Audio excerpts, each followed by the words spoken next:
नमस्कार. दीपावलीच्या आपणा सर्वांस मनपूर्वक शुभेच्छा. अनादी काळापासून चालत आलेला हा सण किंवा उत्सव, ज्या उत्सवाने आपल्याला प्रकाशाचं स्वागत व प्रकाशाचं पूजन करण्याचा संस्कार दिलेला आहे. आपल्या संस्कृतीमध्ये आपण जी प्रार्थना करत होतो ते प्रार्थना देखील तमसो मा ज्योतिर्गमय अशाच प्रकारची प्रार्थना आपण करत आलेलो आहोत. म्हणजेच अंधाराकडून प्रकाशाकडे या प्रकारची मागणी किंवा या प्रकारची प्रार्थना आपल्या संस्कृतीमध्ये केली गेलेली आपल्याला दिसून येते. किंवा अविवेकाकडनं विवेकाकडं जाण्याचा विचार याच्या पाठीमागं आहे, ही गोष्ट आपण लक्षात घेतली पाहिजे. माऊलींनी ज्ञानेश्वरीमध्ये असं म्हटलं की अविवेकाची काजळी म्हणून विवेक दीप उजळी, योगिया पाहे दिवाळी निरंतर. अशा प्रकारचा अविवेकाची काजळी गळाली आणि विवेकाचा दीप उजळला की मग माणूस योगी बनतो आणि त्याच्यासाठी दररोजच दिवाळी असते. दिवाळीचा उत्सव साजरा करायचा म्हणजे अविवेक बाजूला सारायचा आणि विवेकाला धारण करायचं, अंधाराला बाजूला सारायचं, प्रकाशाला आपल्या सोबत घ्यायचं. अंधार हे अज्ञानाचं प्रतीक आहे, अंधार हे तुम्हाला माहीत अपवित्रतेचं प्रतीक आहे, अंधार हे अविवेकाचं प्रतीक आहे, अंधार हे दारिद्र्याचं प्रतीक आहे. आणि या सगळ्यांच्याकडनं आपल्याला त्याच्या विरोधात असणाऱ्या ज्या सकारात्मक बाबी आहेत त्यांच्याकडं जाण्यासाठीचा उत्सव साजरा करणं म्हणजेच दीपावली साजरी करणे आहे. ही गोष्ट आपण लक्षात घेतली पाहिजे. माऊली ज्ञानेश्वरीमध्ये एका ठिकाणी असंही म्हणतात की तैशी वाचा श्रोतया ज्ञानाची दिवाळी करी. श्रोते आणि वक्त्याच्या बद्दलचा संवादाच्या बद्दल सांगत असताना त्यांनी इथे देखील दिवाळी ह्या शब्दाचा प्रयोग केलेला आपल्याला दिसून येतो. संतांच्या साहित्यामध्ये दसरा दिवाळीचा काही ठिकाणी उल्लेख आलेला आपल्याला दिसून येतो. संतांनी सात्विक माणसाची भेट होणं, सात्विक माणसांना किंवा सज्जन माणसांच्या ईश्वरनिष्ठांची मांदी आडी असं ज्याला पसायदानामध्ये माऊलींनी म्हटलंय, त्यांची भेट होणं म्हणजेच दसरा दिवाळी आहे असा उल्लेख संतांच्या साहित्यामध्ये या अर्थानं आलेला आहे. दसरा दिवाळी तोची आम्हा सण आणि सखे हरिजन भेटतील, सखे हरिजन भेटतील अशा प्रकारचा उल्लेख संतांनी केलेला आहे. तुका म्हणे आले घरा आणि तोची दिवाळी दसरा. म्हणजे कोण घरला आले तर संत सज्जन ईश्वरनिष्ठांची मांदी आळी जर आपल्या भेटीला आली, आपल्या घरी आली तर तीच खऱ्या अर्थानं आपल्यासाठी दिवाळी आहे. म्हणजे सद्गुणांचा उत्सव खऱ्या अर्थानं साजरा करणं म्हणजे दिवाळी साजरी करणं आहे. असा देखील आपल्याला या दिवाळी साजरा करण्याच्या पाठीमागचा विस्तृत अर्थ निश्चितपणे आपण लक्षात घेतला पाहिजे. प्रकाश, समृद्धी, पवित्रता, सद्गुण, सात्विकता या सगळ्या गोष्टी याच्यातनं प्रतीत होताना आपल्याला दिसून येतात. आपण प्रकाशाला खूप अनादी काळापासून प्रकाशाचे आपण उपासक आहोत. प्रकाशाला आपल्याकडं महत्त्वाचं स्थान दिलं गेलेलं आहे. आपल्याकडे एक मराठीमध्ये प्रार्थना म्हटली जाते की सर्वात्मका शिवसुंदरा, सर्वात्मका शिवसुंदरा, स्वीकार या अभिवादना, स्वीकार या अभिवादना, तिमिरातुनी तेजाकडे प्रभु आमुच्याने जीवना, प्रभु आमुच्याने जीवना. हे सर्वात्मका, हे शिवसुंदरा, एकच आमची तुला अभिवादन म्हणजे नम्र विनंती आहे की तू काय कर तर तिमिराकडून म्हणजे अंधाराकडून आम्हाला प्रकाशाकडे घेऊन जा. एका अर्थानं अशा प्रकारची प्रार्थना करणं म्हणजेच खऱ्या अर्थानं दीपोत्सव साजरा करण्यासारखंच आहे. आपल्याला माहीत असेल की आम्ही लहान असताना आमची आई किंवा त्या काळातल्या माता आपल्या लेकरांना सायंकाळी दिवा लावून दिव्याची प्रार्थना करायला लावायची. दिव्या दिव्या दीपककार कानी कुंडल मोतीहार, हे की नाही. दिवा लावला, शेवट असा होता की दिवा लावला देवापाशी, उजेड पडला तुळशीपाशी आणि माझा नमस्कार सर्व देवांपाशी. अशा प्रकारचा दीपक किंवा दिव्याची उपासना आपल्याकडं या ठिकाणी करून घेतली जात होती. तर यावरून आपल्या एक गोष्ट लक्षात येते की आपण प्रकाशाला, ज्ञानाला इथं महत्त्व देत आलेले आहोत. आपण प्रकाशाचे उपासक आहोत, म्हणून सूर्य उपासक किंवा सूर्यवंश अशा प्रकारचे उल्लेख देखील आपल्या संस्कृतीमध्ये या ठिकाणी आलेले आपल्याला दिसून येतात. म्हणून दिवाळीचा सण हा प्रकाश, आनंद, समृद्धी व ऐक्य याची भावना आपल्या अंतःकरणामध्ये जागृत करणारा, वृद्धिंगत करणारा हा सण आहे. आणि हा सण अश्विन वद्य द्वादशी ते कार्तिक शुद्ध द्वितीया असा एकूण 6 दिवस हा सण आपल्याकडे साजरा केला जातो. ज्यामध्ये पहिला दिवस काल झाला वसुबारस. आज आपण धनत्रयोदशी हा दुसरा दिवस साजरा करतो आहे. त्यानंतर उद्या आपण नरक चतुर्दशी, परवाला लक्ष्मी व कुबेर पूजन, त्यानंतर प्रतिपदा आणि या सणाचा शेवट म्हणजे भाऊबीज. अशा पद्धतीने 6 दिवसाचा उत्सव दीपावलीच्या निमित्तानं आपण संपन्न करतो. आणि या प्रत्येक दिवस साजरा करण्याच्या पाठीमागच्या संकल्पना ह्या विस्तृत आहेत आणि अत्यंत चांगल्या संकल्पना आहेत. मला असं वाटतं की यातल्या कथांच्याकडं थोडंसं त्याच्यातला जो भावार्थ न पाहता त्याच्या पाठीमागचा उद्देश जो आहे तो लक्षात जर घेतला तर निश्चितपणे दीपावली आपल्या आयुष्यामध्ये काही ना काहीतरी सकारात्मकता घेऊन येणारी आहे, आपल्याला एक दृष्टी देण्याचं काम करणारी आहे. तुम्हाला माहिती आहे की आजचा दिवस म्हणजे धनत्रयोदशीचा दिवस आहे. आणि हा दिवस आपल्याला काय सांगतो तर लक्ष्मीच्या श्रीमंतीबरोबर आरोग्याची श्रीमंतीही महत्त्वाची आहे हे सांगण्याचं काम धनत्रयोदशीच्या निमित्तानं केलं जातं. ही गोष्ट आपण लक्षात घ्या.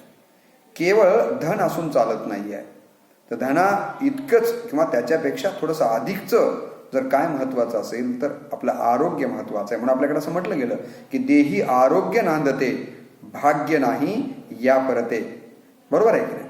आपल्याकडे असंही म्हटलंय की wealth is gone, nothing is gone, health is gone, something is gone, but character is gone, everything is gone.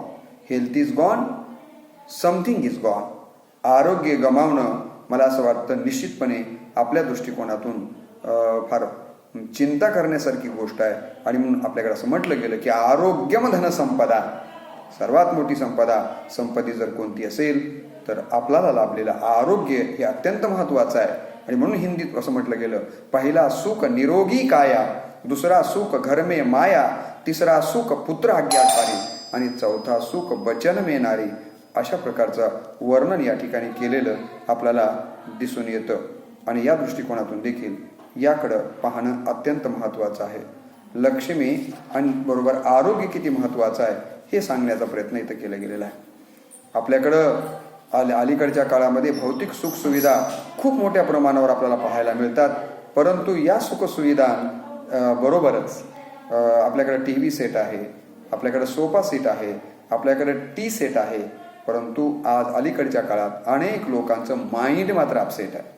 आणि हे माइंड जे अपसेट आहे ते माइंड सेट करण्याचं काम मला असं वाटतं की अशा उत्सवांच्या माध्यमातून खऱ्या अर्थानं झालं पाहिजे.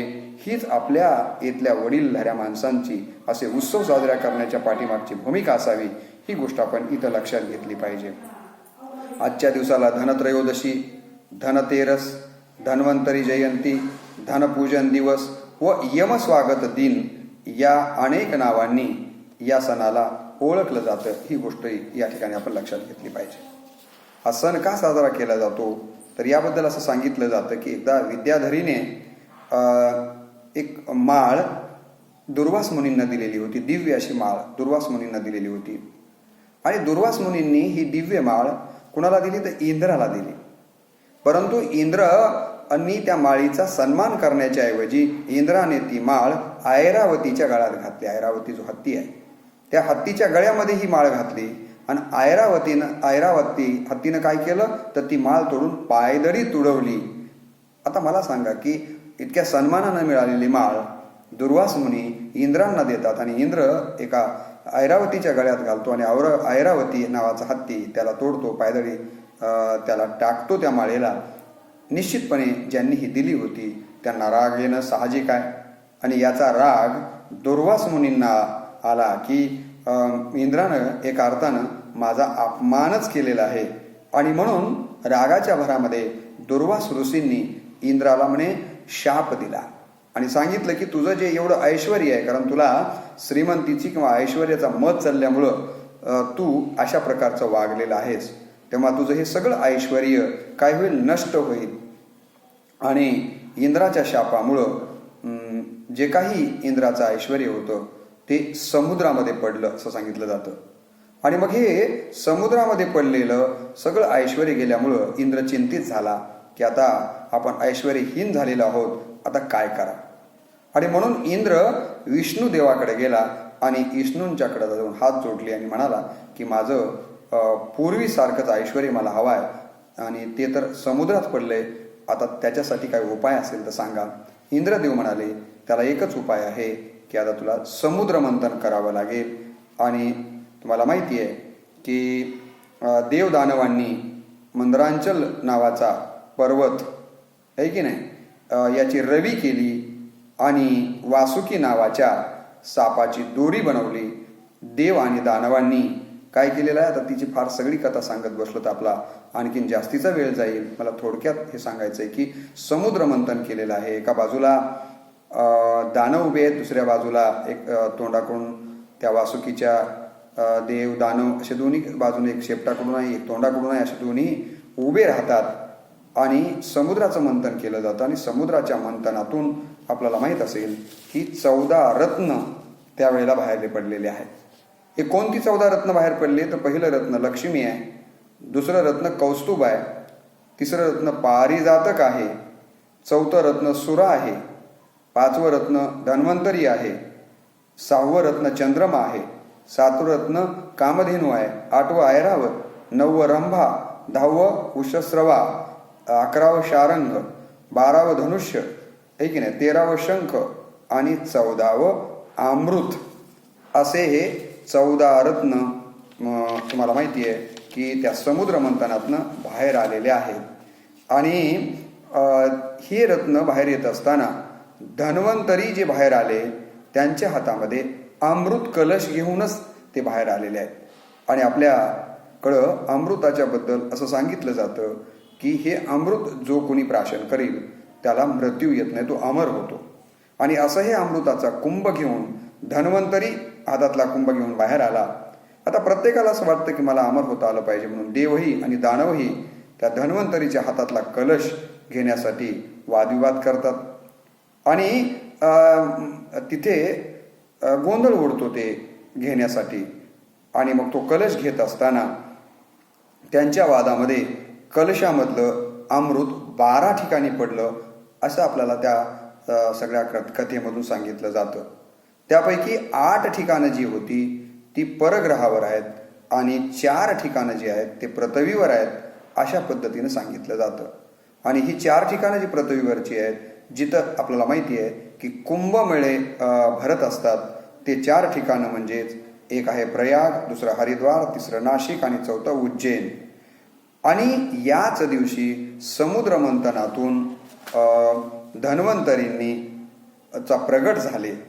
त्यामुळं वैद्यक क्षेत्रामध्ये, शास्त्रामध्ये किंवा वैद्यक क्षेत्रामध्ये काम करणारे आमचे सगळे डॉक्टर्स धन्वंतरीचा जन्मदिवस किंवा जयंती म्हणून, त्यांची स्मृती म्हणून आजचा दिवस मोठ्या उत्साहाने आणि मोठ्या श्रद्धेने साजरा करताना आपल्याला दिसून येतात. आणि याच्यातनं एक बोध आपण घेतला पाहिजे की धन्वंतरींनी अमृत कलश आणला, याचा अर्थ अलीकडच्या काळामध्ये खऱ्या अर्थानं डॉक्टर हेच एका अर्थानं आपल्यासाठी, रुग्णांच्यासाठी देव आहेत. आणि अमृत म्हणजे काय, तर त्यांनी आपल्याला दिलेली जी औषधाच्या माध्यमातून ट्रीटमेंट आहे, मला असं वाटतं की ते औषधच आपल्याला अमृताचं काम करतं आणि आपल्याला वाचवण्याचं काम करतं. डॉक्टर धन्वंतरीची पूजा करतात आणि आपण डॉक्टरांना खऱ्या अर्थानं त्यांचेच दूत, देवदूत म्हणून त्यांच्याकडे पाहिलं पाहिजे. आणि आधुनिक काळात ही जी दिली गेलेली संशोधनातून आलेली जी औषधं आहेत तीच खऱ्या अर्थानं अमृत समजली पाहिजेत. आणि म्हणून आज धन्वंतरीची प्रतिकात्मक रूपानं पूजा केली जाते की आमचा सगळ्यांचं आरोग्य अबाधित राखण्यासाठी धन्वंतरीनं आम्हाला काय करावं, आम्हाला आशीर्वाद द्यावा. आणि धन्वंतरीच्या उपासकांना देखील आरोग्य द्यावं, जेणेकरून सर्व समाज हा देही आरोग्य नांदते किंवा सर्वेपि सुखिनः सन्तु सर्वे सन्तु निरामया सर्व भद्राणि पश्यन्तु, या प्रकारची प्रार्थना केली गेलेली आहे. डॉक्टरांच्याकडनं धन्वंतरीकडं आजच्या दिवसाच्या निमित्तानं सगळ्यांकडनं सर्वेपि सुखिनः सन्तु याच प्रकारची प्रार्थना केली जाते आहे आणि तीच केली जावी. मला असं वाटतं की हा विशाल दृष्टिकोन धन्वंतरी पूजनाच्या माध्यमातून आपण सगळ्यांनी घेतला पाहिजे. आणि आजच्या दिवसातनं धना इतकीच, लक्ष्मीच्या धना इतकंच आरोग्याचं धन महत्त्वाचं आहे आणि त्यासाठी आपण जागरूक असलं पाहिजे. त्यासाठीचा आपण सगळ्यांनी आरोग्य जपण्यासाठी जे जे काही आरोग्याला लाभदायक आहे ते आपण आपल्या आयुष्यामध्ये स्वीकारलं पाहिजे. अशा प्रकारचा संकल्प करण्याचा आजचा दिवस आहे. माझ्यासह आपण सगळ्यांनी आजचा दिवस हा आपल्याला आरोग्य, विशेषतः आरोग्य कारण आरोग्य लाभलं की आयुष्य लाभणारच आहे आणि आयुष्य वाढणं म्हणजेच अमृत प्राशन करण्यासारखं आहे. अमृत म्हणजे आता ते आपल्याला कुठेही मिळणार नाही आहे. अमृत याचा अर्थ असा की आपण जे काही खातो, जे काही पितो ते शरीराला, आरोग्याला पोषक अशा प्रकारचं त्याचं सेवन आपण करायचंय. जे आरोग्याला घातक आहेत, आता अनेक व्यसनं आहेत की जे आरोग्याला घातक आहेत. आपल्या ज्या सवयी आहेत की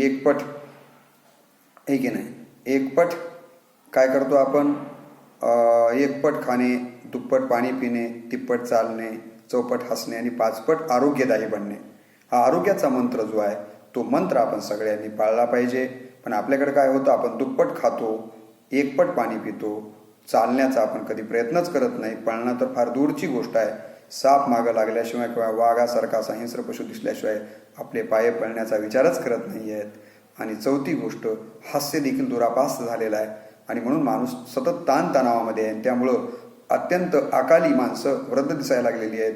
अकालीच माणसांना हृदयविकाराचे झटके यायला लागलेले आहेत. म्हणून आपण आयुष्यामध्ये हसलंही पाहिजे, बरोबर आहे की नाही.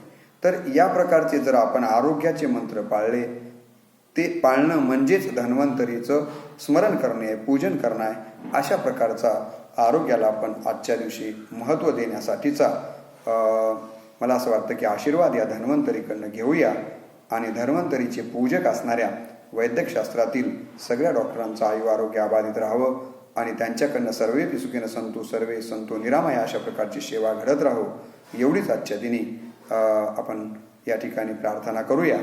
आणि आजचा दिवसाचं महत्त्व थोडक्यामध्ये इथे पाहून आपण याच ठिकाणी आज थांबूया.